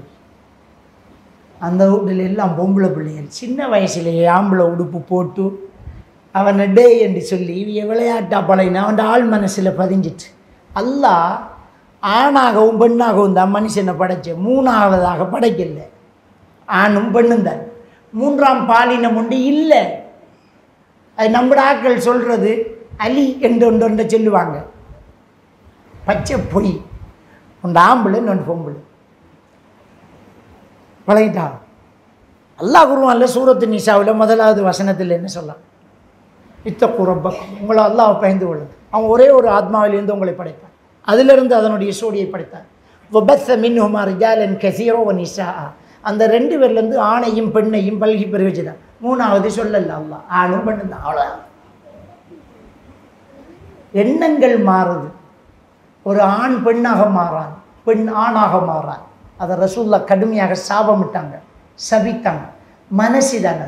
இன்றைக்கி சர்ஜரி செஞ்சு ஒரு ஆண் பெண்ணாக மாறான், பெண்ணு ஆணாக மாறும். அந்த யூனிவர்சிட்டியை பேரை சொல்லலை நான். ஒரு யூனிவர்சிட்டியில் தாடி வச்சு மீசை வச்சு ஆண் குரல் பேசிக்கிட்டு ஆம்பளை சைட்லேயே ஒரு பொம்பளை இருக்கா இன்றைக்கு, ஒரு முஸ்லீம் பொம்பளை. அவள் ஒரு யூடியூப் சேனலும் செய்கிறா, ஆம்பளோட பேரில் வயசு மாறும் இன்ஜெக்ஷன் பண்ணி. அப்போ இப்படி ஆண் பெண்ணாக மாறதெல்லாம் அடிப்படையில் அவங்களுடைய அந்த எண்ணங்கள் மாறுது. எண்ணங்கள் மாற விடக்கூடாது. ஆணாக வளர்க்கணும், பெண்ணை பெண்ணாக வளர்க்கணும். அதுக்கு பெண்ணுடுப்பு இதுக்கு ஆண் உடுப்பு மாற்றி போட்டு பழக்காதீங்க. செல்லத்துக்கும் அப்படி டே சொல்லாதீங்க, அது டீ தான் இது டா தான். அந்த எண்ணங்களை மாற்றாதீங்க. ஆம்பளை பிள்ளைகளோட பொம்பளை பிள்ளையை விளையாட விடாதீங்க, பொம்பளை பிள்ளைகளோட ஆம்பளை பிள்ளைகளை விளையாட விடாதீங்க. அது போன்று எக்ஷன் எடுக்க தொடங்குவான். பிள்ளைகளிடம் இருப்பது போல கற்றல். கணக்க பொம்பளை பிள்ளையோட ஒரு ஆம்பளை அப்படியே பழகும்போது நட உட பாவனை கையை எப்படி எடுக்கிறது, விரலை சூட்டுற எல்லாம் லேடி மாதிரி வந்து கடைசியில் அதை ரசிக்க தொடங்குவார். இங்கே தான் பிரச்சனை நடக்கிறது. தயவு செஞ்சு சில பிள்ளைகள்கிட்ட அப்படியான எண்ணங்கள் மாறி வரக்குள்ள அப்போவே கண்டிச்சு வைங்க. என்ன இது, இந்த சைட்டுக்கு வா, என்ன நீ இப்படி கையை எடுக்கிறாரு, அப்படி கையை எடுக்கப்படாது, ஒழுங்கா போ அப்படின்னு சொல்லி வளர்க்கும். அப்போ ஆண் பெண்ணாக மாறுறது, பெண் ஆணாக மாறுறது இன்றைக்கு நம்முடைய நாட்டில் கடுமையாக பரவிக்கிட்டு இருக்குது. விளங்கிட்டாங்க. அதை மோட்டிவேட் பண்ணிக்கிட்டு சில இயக்கங்களும் சில ஊடகங்களும் வழிவகுத்துக்கிட்டு இருக்குது. அவங்கள மோட்டிவேட் பண்ணிட்டு இருக்கு. இதுக்கு வெளிநாடுகள் சில உதவிகளும் அயலுக்கு செய்யுது. ஏன்டா எல்லையாலும் இஸ்லாத்துக்கு எதிரான ஒன்றை செஞ்சால் அதுக்கு கமராவை தூக்கிட்டு வந்துடுவாங்க. வழங்கிட்டான். அங்கே ஏறாவூரில் ஒரு பொம்பளை விபச்சாரத்துக்கு லைசன்ஸ் கொடுக்கணும் மண்டத்தோட ரைட், அவள் ஃபேமஸ் ஆகிட்டா. விபச்சாரம் அது லைசன்ஸ் கொடுக்கணும், அதில் என்ன இருக்குது அப்படின்ட்டு. இதுக்கு விளக்கு பிடிக்க வருவாங்க கமராவை தூக்கிட்டு. நம்முடைய கலாச்சாரத்தை யாருக்காகவும் விட்டு கொடுக்கக்கூடாது. அது சின்ன பிள்ளை தான், அந்த உடுப்பை மாற்றி பழக்காதீங்க. அப்போ தொழுகையில் பேணுதல், மார்க்க விஷயத்தில் பேணுதல், தாய் தகப்பன் பிள்ளைகளிடம் இந்த விஷயத்தில் ரொம்ப கவனமாக இருந்து அந்த பிள்ளைகளை வளர்க்கணும். அடுத்தது தான் ஹிஜாபுடைய வாழ்க்கை. ஹிஜாபுடைய வாழ்க்கை பாப்பா உம்மா கிட்ட அது இருக்கணும், அப்போ பிள்ளைகிட்ட அது இருக்கும். விளங்கிட்டா? நம்மளோட வீட்டுக்கு வாப்பாட கூட்டாளி வாரார், உம்மா தேத்தாணி கொண்டாந்து கொடுக்கா, இது பிள்ளைகள் பார்க்குற அளவுக்கு இருக்கக்கூடாது. பிள்ளைகளுக்கு தெரியணும் பெண்கள் பக்கம் வாரது நம்மளோட உம்மாக்கு மகரமானவங்க. மாமா வருவார், சாச்சா வர மாட்டார், வாப்பாட வாப்பா வருவார், வாப்பாட உம்மாட வாப்பா வருவார், உம்மாட மச்சான் வர மாட்டார். அப்போ அந்த பிள்ளைகளுக்கு தெரியணும், ரைட், இது பார்க்கக்கூடிய உறவு, இது பார்க்காத உறவு. பிள்ளையே சின்ன பிள்ளை சொல்லுவாங்க, அம்மா முகத்தை மூடாமல் இருக்கிறீங்க. அம்மா சொல்லடே இது எனக்கு தம்பிடாண்டு. அப்போ அந்த ஹிஜாபுடைய வாழ்க்கையை நம்ம வீட்டுக்குள்ளே கொண்டு வந்தால் பிள்ளை அது தானாக வளருது, அதை பார்த்து பழகும். அப்போ அல்லாஹ் தாலா சூரத்துல் அஹ்ஸாப் 33வது அத்தியாயத்தில் 32வது வசனத்தில் குரலாலும் அஜ்னபி மஹரமி உறவு பேணணுங்கிறத சொல்கிறார். உடலால் அஜ்னபி மஹரமி உறவு பேணணும். அதை அல்லாஹ் தாலா 31வது வசனத்திலேயே சொல்லிட்டார். வல தபர்ருஜ்ன தபர்ருஜல் ஜாஹிலியா, ஜாஹிலிய காலத்து பெண்கள் அப்போ வெளியிறங்கின மாதிரி வெளியிறங்க வேண்டாம்னு சொல்லிட்டான் அல்லாஹ். அல்லாஹ்வுடைய தூதர் ஸல்லல்லாஹு அலைஹி வஸல்லம் சொன்னாங்க, ஒரு ஆணும் பெண்ணும் தனித்திருந்தால் 3வது ஷைத்தான்னு சொல்லிட்டாங்க. 32வது வசனம் சூரத்துல் அஹ்ஸாப், வலா தஹ்தஅன பில் கவுல், பெண்களை குலைந்து குலைந்து பேச வேண்டாம். ஆண்களோடு நீங்கள் குலைந்து தேவையில்லாத பேச்சு தேவையில்லை. ஃபயத்தும அல்லது ஃபீ கல்பிஹி மர்த், எவர்களுடைய உள்ளத்தில் காமம் எனும் நோய் இருக்கிறதோ அவர்கள் உங்கள் குரலை சுவைக்க தொடங்குவார்கள். வகுல்ன கௌலம் மஅரூஃபா, எனவே பேசினால் தெளிவாக பேசுங்கள். பேச வேண்டியது ஒரு சந்தர்ப்பம் வந்தால் தெளிவாக பேசுங்க. பாப்பாட ஃபோனுக்கு கால் வருது, மகள் அட்டன் பண்ணிட்டா, ஹலோ அஜியார் இருக்காரா? இல்லை, அவர் தொழுதுட்டு இருக்கிறார், ஒரு 15 நிமிஷத்தில் எடுங்க, அவ்வளோ. நீங்கள் யார் வெச்சாச்சு, அதை கேட்கப்படாது. நீங்கள் யார்? Hello hello hello hello. வக்குல்ன கௌலம் மஅரூஃபா, அதுக்கு மேலே பேசாத, அவ்வளோதான். இது நம்மளோட பொம்பளை, அது உங்களுக்கு எனத்துக்கு, அது உங்களுக்கு எனத்துக்கு என்று சொல்கிறதே தப்பு. ஹலோ ஃபோனை வைங்கங்கிறது, ஏன் அவன் வைக்க நீ வைக்கலாங்க, அவன் என்ன வைக்கிற நீ வையல். ஸோ அவனை வையண்டா உனக்கு வைக்க விருப்பம் இல்லைன்ற அர்த்தம். எதுக்கு தேவையில்லாத பேச்சு?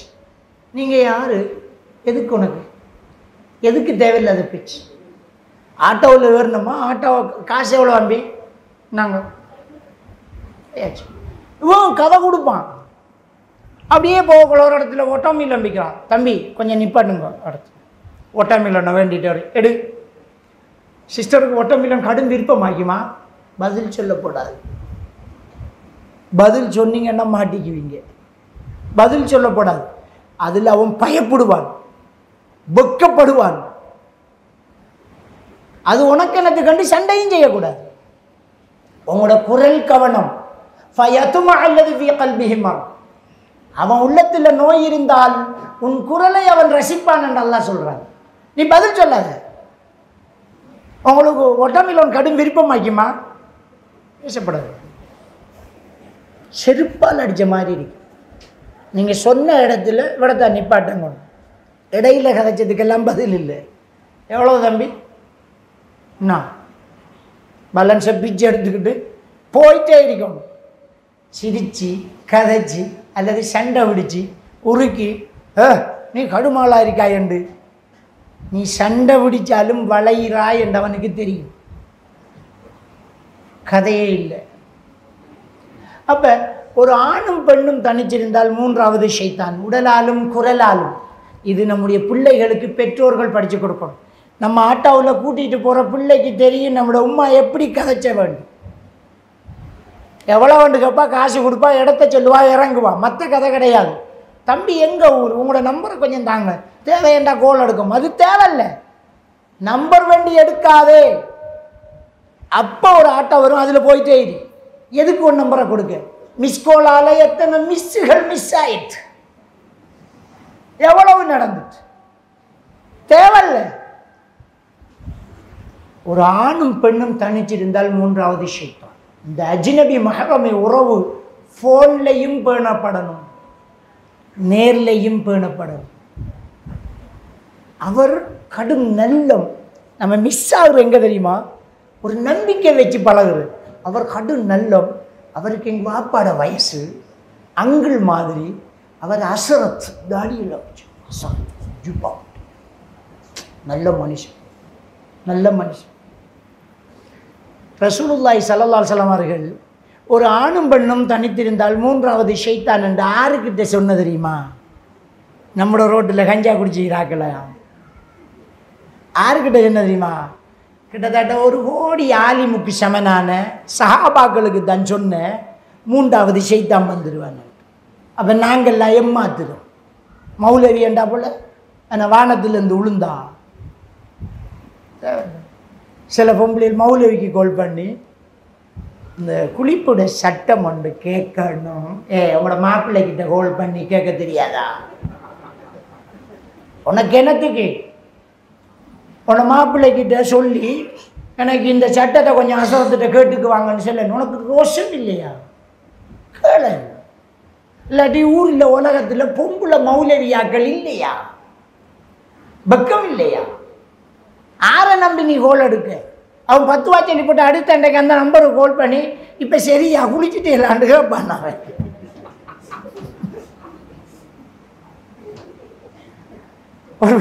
ஒரு பள்ளியில் ஒரு அசரத்து குரான் மைசா முடிச்சு அனுப்பி போட்டு பிள்ளைக்கு அம்மாவுக்கு கால் பண்ணி, மாஷா அல்லாஹ் பிள்ளை நல்லா ஓதுதான், உன்ட்ட கேட்டா இதை இதான் தொடங்கினேன், பிள்ளை நல்லா ஓதுதண்டே. அப்படித்தானே நாங்கள் ஓதி கொடுத்தேன். நீங்கள் எங்கே ஓதின?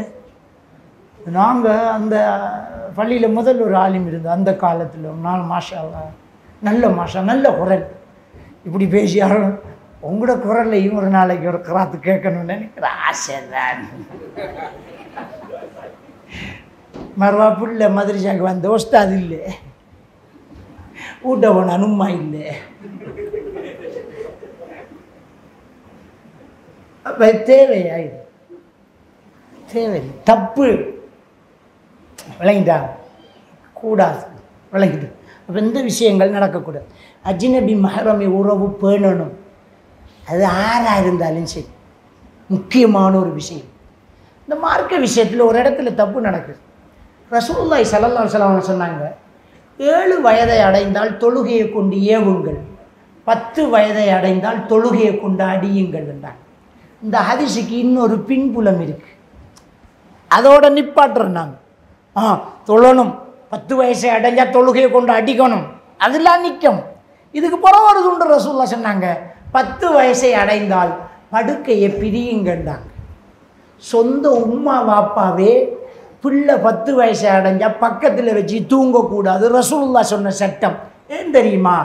தூக்கத்தில் நான் இல்லை என்ற கை என்ற உள்ளட எவ்வளத்தையும் படும். அப்போ சொந்த வாப்பா உம்மாவே தூக்க நிலையில் 10 வயசு பிள்ளைய பக்கத்தில் வச்சிருக்கப்படாண்டா ஆட்டோக்காரனுக்கிட்ட எப்படி தனியாக அனுப்புகிறோம்? முழிச்சுக்கிறிக்க கொலை. ஆசிரியரை கொண்டு வந்து இண்டிவிஜுவல் கிளாஸ் எதுக்கு வைக்கிறேன்? வீட்டு அசரத்து வந்து ஓதி கொடுக்காதாம் தனியா. எங்கிருந்து இந்த சட்டத்தை எடுத்து? கூடாது. இது சில இடத்துல தாய் தகப்பன் பிள்ளைகள் தலைப்பாட்டுக்கிறக்குள்ள பிரிஞ்சிடுவாங்க. பொம்பளை பிள்ளைகள் கோமர் பிள்ளைகள் அமெரிக்கி நாம் ஒன்று அவுட்டுக்கு அதுவுங்கிறான். இஸ்லாம் அப்படி தான் சொல்லுது, பிள்ளைகளை தான் பிரித்து போடும். இது பொம்பளை பிள்ளைகளோட உம்மா, ஆம்பளை பிள்ளைகளோட வாப்பா. ரசூலுல்லாஹ் படுக்கையை பிரிக்க சொன்ன பிள்ளைகளுக்கு தான், அம்மா வாப்பாக்கு இல்லை. ரசூலுல்லாஹ் மௌத்தானது மனைவியில மடியில் தான், மகள மடியில் இல்லை. புருஷன் பொண்டாட்டிக்கு இடையில சண்டை வந்தால் முதலாவது நசிஹத்து, 2வது படுக்கையை பிரிக்கிறது. பிரிக்கிறேன்டா சேர்ந்திருந்தா தான் பிரிக்கலாம், பிரிஞ்சிருந்தா பிரிக்கொண்டாது. பிரிஞ்சிருந்தா பிரிக்கலாமா? எல்லாம். அப்போ என்ன வயசு போனாலும் உம்மா வாப்பா பிரியப்படா. சிலாக்கள் செய்கிற தவறு என்ன தெரியுமா? நல்ல வயசு போனது பிறகு உம்மா ஒரு புள்ளட விட்ட, வாப்பா ஒரு புள்ளட விட்ட, அந்த ஜீவனை மட்டும் பிரிச்சிடாதீங்க. அது என்ன வயசாக இருந்தால் 2 வரையும் ஒன்றை தங்க விட்டு போட்டு நீங்கள் ஆக்கி கொண்டே கொடுங்க. உங்களோட வாப்பாக்கு நீங்கள் எப்படி டீ ஊற்றினாலும் உங்களோட உம்மா ஊற்றுற டீயில் டேஸ்ட் வராது. நீங்கள் டீ ஊற்றி உங்களோட பொண்டாட்டி அவரை ஒய்ஃபு மகளை விட்ட வந்து டீ ஊற்றி பாப்பா கிட்ட நான் வந்திருக்கேன்னு சொல்லாதன்னு தருவாள். குடிச்சு போட்டு சொல்லி அம்மா வந்திருக்கானே அப்போ இதான் ஆம்பளை. அந்த வாப்பாக்கு எப்படி செய்யணும்னு, என்ன சாப்பாடு எப்படி வைக்கணும், என்ன மாதிரி ஆக்கணுங்கிற அந்த பொண்டாட்டி தான் தெரியும். அந்த உம்மா வாப்பாவை தயவு செஞ்சு பிரிக்காது. அது 2ஐயும் சேர்த்து வச்சு பாருங்கள். இது நிறைய பேர் செய்கிற அநியாயம். அது பிள்ளைகள் தான் பிரிக்குது 10 வயசை அடைஞ்சா. நம்முடைய வீட்டிலையும் சில நேரம் பெரிய பிள்ளைகள் பயம், உம்மாக்கிட்டான் படுக்கிறோம் வாப்பாக்கிட்டான் படுக்கிறேன் இருக்கும். மார்க்கப்படி தப்பு. அப்போ நமக்குள்ளேயே இது தப்புண்டா எப்படி நாம் இன்னொரு ஆளுக்கிட்ட தனியாக அனுப்புறது? இப்போ ஸ்கூலுக்கு நாம் ஒரு வேனில் அனுப்புகிறோம். முதல் ஏறுற பிள்ளை நம்மட பிள்ளையாக இருந்தால் நீங்கள் பயப்படுங்க. 2வது ஏறுற பிள்ளையோட வீட்டை கொண்டே பிள்ளைய விட்டு போட்டு வந்துடுங்க. அந்த ஒரு 100 மீட்டர் தப்பு. உங்களோட பிள்ளைய மட்டும் ஏற்றிக்கு போய் 2வது பிள்ளை ஏற்றும் வரைக்கும் ஹராத்தில் இருக்குது. தப்பு நடக்கலாம். ஸ்கூலில் இருந்து கடைசியாக விட்டு போட்டு கடைசியாக அவங்களோட பிள்ளை வெறுமண்டா சொல்லுங்கள், அங்கேயே இறங்கி நில்லுங்க மகள், நான் வந்து ஏற்றுவேன். தப்பு பண்ணாதீங்க. இதனால் நிறைய பிரச்சனைகள் நடக்குது. விளங்கிட்டா? அது நாம் அது வைத்தியம் வாழ்ந்தால் பெரிய 70 வயசு டிரைவர் என்ன நீங்கள், நான் 70 வயசுன்னு தப்பு செய்யும், 75 வயசுன்னு ஜெயிலுக்குள்ளே இருக்கு. அது பிள்ளை. இன்றைக்கு மனுஷன் ஒரு நிலை வந்தால் பிள்ளைன்னு பார்க்க மாட்டான், பொம்புள்ளைன்னு பார்ப்பான், ஆம்புள்ளைன்னு பார்ப்பான். அவ்வளோதான். அவனுக்கு அந்த சதத்தூண்டு தான் தேவை. அவனுக்கு வேறு எந்த எண்ணமும் இல்லை. வழங்கிட்டான். தயவு செஞ்சு இந்த இடத்துல நாம் தவறு செஞ்சிடக்கூடாது. நம்ம பிள்ளைகள் வளர்க்கும் போது அதை இருக்கணும். அப்போ அஜ்னபி மஹ்ரமி உறவு பேணி பிள்ளைகளை நாம் வாழ்ந்து காட்டி வளர்த்தா அந்த பிள்ளைகள் சுவனம் செல்லும் பிள்ளைகளாக வளரும். நம்மளோட வீட்டில் அஜ்னபி மஹ்ரமி உறவு வரும்.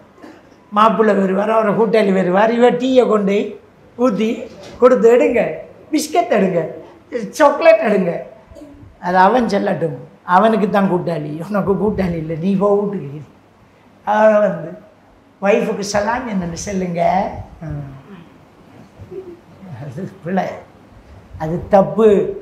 வீட்டுக்குள்ளே நம்மட சின்ன ஒரு குடிசையாக இருந்தாலும் திரையுடைய வாழ்க்கை, திரையுடைய வாழ்க்கை. தேவையில்லாத பேச்சு தேவையில்லை, தேவையில்லாத தொடர்புகள் தேவையில்லை. நாம நல்லம், அவரும் நல்லம், ஷைத்தான் நல்லம் இல்லை. அதான் ரசூலுல்லாஹ் சொன்னாங்க, மூணாவது ஷைத்தான். என்ற பிள்ளை தங்கம், உண்ட பிள்ளையும் தங்கம், ஷைத்தான் தங்கம் இல்லை. தங்கம்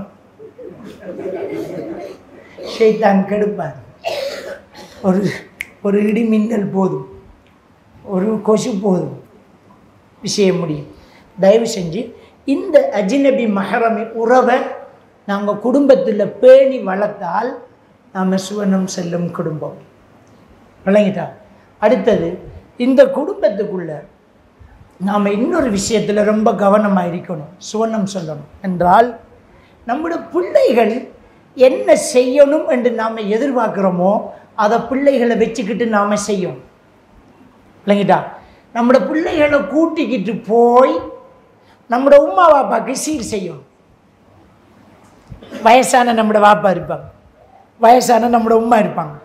நம்மளோட பிள்ளைகளை கூட்டிக்கிட்டு போய், இருங்க மகன், வாப்பம்மாவை கொஞ்சம் குளிக்க வைக்கணும், வாப்பப்பாவுக்கு தலைக்கு எண்ணெய் வைக்கணும். அந்த பிள்ளை பார்க்கும், வாப்பப்பாவை வாப்பா கொண்டே குளிக்க வைக்கார்.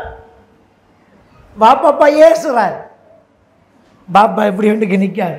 சரி வாப்பா, சரி வாப்பா, இல்லை வாப்பா, ஓம் பாப்பா, சரி வாப்பாண்டா. பாப்பாவுக்கு வாப்பாடா, வாப்பாவுக்கு வாப்பா எதிர்த்து கதைக்கல. உனக்கு எத்தனை தரம் சொல்கிறது? நேற்று தாங்கல்ல மருந்து எடுத்த, ஒன்றும் தரலங்கிறையே ஏசுறான். இவன் பாடமாக்குவான். அப்படியா, உனக்கு வயசு விரட்டும், நான் பார்த்துக்கிறேன். அப்போ பிள்ளைகளுக்கு முன்னாடி நாம் வாப்பா உம்மா கிட்ட அப்படியே பணிந்து, அல்லாஹ் சொல்கிறானே, ஒலா தகுல்ல உம்மா சீ என்றும் சொல்லாதே. அல்லாஹ் குர்ஆனில் சொல்கிறான், ஒமையோ அம்மிரு, யாருக்கு வயதை நாம் கூட்டி அதிகப்படுத்துகிறோமோ அவரை வயதால் புரட்டி விடுவோம்ங்கிறான். சின்ன பிள்ளை ஆக்கிடுவோங்கிறான். சின்ன பிள்ளை என்ன செய்யும்? செஞ்சத்தை திரும்ப திரும்ப கேட்கும், செஞ்சத்தை திரும்ப திரும்ப. அது டெமென்சியா. டெமென்சியா டெமென்சியாண்டான் 65 வயசுக்கு மேலே வரலாம். மூளையில் அசிட்டைட் கோலின்ங்கிற ஒரு ஹோமோன் இருக்குது. அந்த ஹோமோன் 65 வயசுக்கு பிறகு சிலருக்கு அப்படியே குறையும். குறையும் போது சில செல்லுகள் டெத் ஆகும். டெத் ஆனால் மறதி ஏற்படும். ஒரே விஷயத்தை திரும்பி திரும்பி பேசுவாங்க, சின்ன பிள்ளையாக மாறுவாங்க. அல்லாஹ் நம்மளை சோதிக்கிறான். பெற்றோர்களை சின்ன பிள்ளையாக்கி போட்டு இப்போ நாம் அவங்கள்ட்ட எப்படி நடக்கணுமென்று அல்லாஹ் காட்ட போகிறாங்க. நீ திரும்ப திரும்ப கேட்க கேட்க கோவப்படாத வாப்பா உனக்கிட்ட திரும்ப திரும்ப கேட்க போகிறாரு, கோவப்படாமல் இரி பார்ப்போமுங்க. அதை நம்மளோட பிள்ளைய வச்சுக்கி செய்யணும். சரி வாப்பா, ரொம்பப்பா, சரி உம்மா, இல்லைம்மா இல்லைம்மா, இப்போ வந்துடும்மா, சரிம்மா, சாப்பிடுமா, கோவப்பட்டுறாத, உருக்கிறாத, அலட்டிடாத, இறக்கமாக்காத, அமைதியாக பேசு. பிள்ளை அதை பார்த்துக்கிட்டு தான் விளையாடுவான். அப்போ நாம் பிள்ளைகள் எப்படி நாளைக்கு இருக்கணும்னு நினைக்கிறோமோ அதை பிள்ளைகளை வச்சுக்கிட்டு நாம் செய்யணும். இன்றைக்கி நாம் செய்கிற தப்பு என்னென்னா, பிள்ளைகளை மனசில் கரடு முரடை உருவாக்குறோம். எங்கேருந்து ஸ்டார்ட் பண்ண தெரியுமா? கரடு முரடு நம்மளோட உம்மா வாப்பா மாதிரி நம்மளை எப்படி வளர்த்த தெரியுமா? நம்மளோட கையில் குறுநெல்லை தந்து புறாவுக்கு போடு, கோழிக்கு போடுண்டு நம்மளை பழக்கினாங்க. கருணை காட்டி ஜீவகாருண்யம் காட்டினாங்க. வீட்டுக்கு வந்த பிச்சைக்காரனுக்கு நம்மளோட கையில் காசை தந்து நம்மளை தூக்கிட்டு போய் அங்களுக்கு கொடு, அஞ்சிக்கு கொடுன்னு கொடுக்க வச்சாங்க. இறக்கத்தை காட்டினாங்க. நாம் நம்மளோட பிள்ளைக்கிட்ட ஃபோனை கொடுத்து அதில் ஒரு சாஃப்ட்வேரை போட்டு அதில் வார எறும்புகள் இறங்கிட்டு வரும், அதை நைச்சி நைச்சி கொல்லும். பிள்ளைகளில் விளையாட்டு என்ன, பூச்சி வரும், அதை சாவடி சாவடி சாவடி சாவடி சாவடி சாவடி. பழம் அப்படியே கீழே கொட்டும், அதை கையால் இப்படி கிறுக்கினா பட்டு பட்டு நாசமாகும். நாசமாக்கு நாசமாக்கு நாசமாக்கு. பிள்ளைகள் பப்ஜி விளையாடு, ஃப்ரீ ஃபயர் விளையாடு விளையாட்டில் என்ன, கொல்லு சுட்டு சாவடி. ஒரு கேம்பை அட்டாக் பண்ணி இன்றைக்கு 150 பேரை காலி பண்ணிட்டு அப்படியே மனசை கல்லாக்கி சாவடி. நம்மட உமா பாப்பா வளர்த்த நம்மளை குடு இறக்கங்காட்டு, தீன் போடு, தானியம் போடு. நம்முடைய பிள்ளைகள் கொல்லு, வெட்டு, கொத்து, பத்தவை, அநியாயம் பண்ணு. அப்போ இந்த பிள்ளைகள் எப்படி நல்லது? அல்லாஹ் குர்ஆன்ல என்ன சொல்றாங்க? இஜ்தனிபு கஸீரம் மின் அல்லாஹ், எண்ணங்களில் அதிகமானதை விட்டு விடுங்கள். இன்ன பஅதல்லாஹ் நீஸ், சில எண்ணம் பாவம். அப்போ தப்பான எண்ணமும் வரக்கூடாதுண்டா. நாம் தப்பான செயற்பாட்டை காட்டிக்கிட்டு இருக்கோமே, ஃபோனை கொடுத்து போட்டு சாப்பாடு தீர்த்துறதை போல முட்டாள்தனம் ஒன்றுமே கிடையாது. அப்போ மனசில் கரடு முரடான கல் எண்ணத்தை உருவாக்குறதுக்கு நாம தான் வழி வைக்கும். இல்லை, மாற்றி யோசிங்க.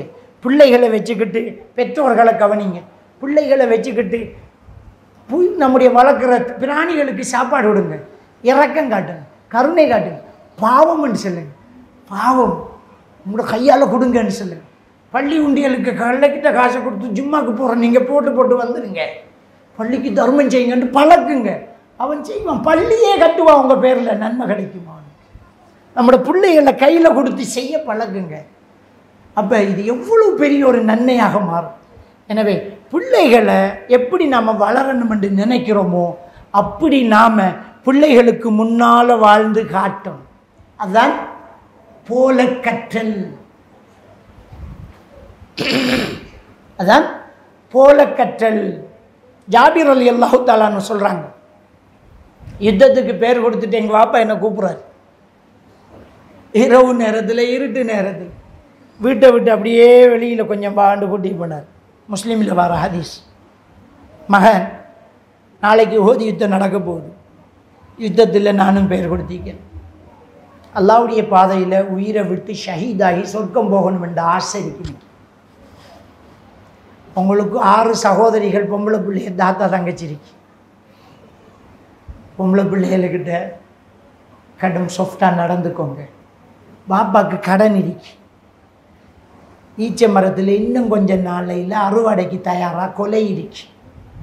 அந்த ஈச்சங்கொலையை வெட்டி பழங்களை இந்த கடனை கொடுத்து முடிச்சிடுங்க. நான் கபருக்கு குளிரணும். இந்த வாப்பா மகனை கூட்டிக்கு போய் பருவ வயசை அடையாத, யுத்தத்துக்கு போக முடியாத மகனுக்கிட்ட நான் ஷஹீதாகணும், இதை உம்மாக்கிட்ட சொன்னால் கவலைப்படுவா. பிள்ளைகள் கவனம், பொம்பளை பிள்ளைகள், நான் மௌத்தானாலும் கடனை கொடுக்கணும் மகன் என்று சொல்லிட்டு அவர் வைத்தார். அவர் சொல்கிறார், எனக்கு விடிய நிறுத்திடல, விடிஞ்சொழும்பி யுத்தத்துக்கு போகக்குள்ள நானும் பாறேன் நண்டு போய்த்து. உம்மாவும் வந்துட்டாங்க என்ற எண்ணம் எல்லாமே எங்கள் வாப்பாவில் இருந்து. எங்கள் வாப்பா பேரை கொடுத்துட்டாராம். மௌத்தாபுரன்ங்கிறாரு. நான் என் தகப்பனை பார்த்துக்கிட்டே இருந்தேன். படைகள் சந்தித்தது, புழுதி கிளம்பியது. என் தகப்பன் வாளோடு பாய்ந்தார், எதிரிகளை வெட்டி கொண்டார், ஷஹீதாயிட்டார். இன்னா லில்லாஹி வ இன்னா இலைஹி ராஜிஊன். ஜாபிர் ரலியல்லாஹு அன்ஹு சொல்கிறாங்க, சுப்ஹானல்லாஹ். அவர் ஒரு விளக்கம் சொல்கிறார். ரசூலுல்லாஹ் தொழுது போட்டு அப்படி இருக்கிறாங்க. ஈச்சம்பழத்தை கூடையில் கொண்டாந்து வச்சு போட்டு, யா ரசூலல்லாஹ், கடன் கூட இருக்கு, பழம் குறை இருக்கு, என்ன செய்யன்னு கேட்டாங்க. ரசூலுல்லாஹ் எல்லாரும் விடுங்க, ஜாபிருடைய தந்தைக்கு கடன் கொடுத்தவர்கள் வாங்கண்டாங்க, அளவு சொல்லுங்கண்டாங்க. அளந்து ரசூலுல்லாஹ் கொடுத்தாங்க. ஈச்சங்கூடையில் பழங்கள் இருந்துக்கிட்டே இருந்துச்சு. எல்லார கடனையும் கொடுத்தார்கள். கூட நிறைய பழமும் மிச்சம் இருந்துச்சு. என்னிடம் தந்து குடும்பத்துக்கு கொண்டு போய் புசிக்கக்கூடாது. சுப்ஹானல்லாஹ். பாப்பா கிட்ட அவர் படித்தது, கடனோட மௌத்தாக போடா, பொம்பளை பிள்ளைகளுக்கிட்ட எவ்வளோ அழகாக நடக்கணும், சொர்க்கத்துக்கு போகிறதுக்கு ஷஹீத் ஆகிறதுக்கு கூட சந்தோஷமாக போகணும். அந்த வாப்பா பழக்கி கொடுத்தார், அந்த பிள்ளைக்கு சொல்லி கொடுத்தார். எனவே பெற்றோர்கள் பிள்ளைகளிடம் குடும்ப கஷ்டங்களை சொல்லணும். செல்லாதான் அவனுக்கு பில்லை ஏற்றிப்பட்டு வந்து கூட இருந்தான். எனக்கு இவ்வளவு கடன் இருக்குன்னு சொன்னாங்க. பாப்பா பிள்ளைகளை சொல்லணும், பாப்பா இந்த நிலைமை தான் இப்படி இருக்கி, இவ்வளோ ஓடுது வண்டி, கடன் இருக்கி, பாப்பாட சொத்து இவ்வளோதான், மௌத்தா நாலு மகன், இந்த கடனை கொடுக்கணும், இந்த வீட்டில் இவ்வளோ செலவு இருக்கி, இதெல்லாம் பார்த்து கொள்ளணும். மகன் வீட்டில் பிள்ளைகளுக்கு சொல்லாமல் ஒன்றையும் மறைக்கப்படாது. இதுதான் வருமானம், இப்படி தான் இருக்கு, அம்மா இப்படி தான் கஷ்டப்படுறாங்க, பாப்பா இப்படி தான் கஷ்டப்படுறாங்க, இன்றைய மாதத்துக்கு செலவு இவ்வளோதான் இருக்கு. பிள்ளைகள்கிட்ட சொல்லிட்டீங்கண்டா பிள்ளைகள் புரிஞ்சிக்கும். அவன் போய் 10,000 ரூபாயோட ஷூ தேவைன்னு கேட்க மாட்டான். எனக்கு ஸ்போர்ட்ஸுக்கு ஒரு ஷூ வேணும் கேட்க மாட்டான். ஏன்னா அவர் குடும்பத்தில் ஒரு அங்கத்தவர். நாம் எல்லாம் சொல்லியிருக்கோம். அப்போ நம்ம குடும்பம் ஒரு சொர்க்கத்து குடும்பமாக இருக்கணும் என்றால் நல்ல விஷயங்களை பிள்ளைகள்கிட்ட சொல்லி குடும்ப நிலைகளை அவங்கள்ட்ட சொல்லி நல்லவர்களாக நாம் வாழ்வோம். எல்லாம் வல்ல அல்லாஹ்வுக்கு சுப்ஹானஹு வ தஆலா நம்ம அனைவரை ஈமானோடு வாழ வைத்து ஒரு சொர்க்கம் போகக்கூடிய குடும்பமாக உங்களுடைய எல்லாருடைய குடும்பத்தையும் அல்லாஹ் ஆக்கி அருள் புரிவானாக. வ ஆகிரு தஅவானா அல்ஹம்துலில்லாஹி ரப்பில் ஆலமீன்.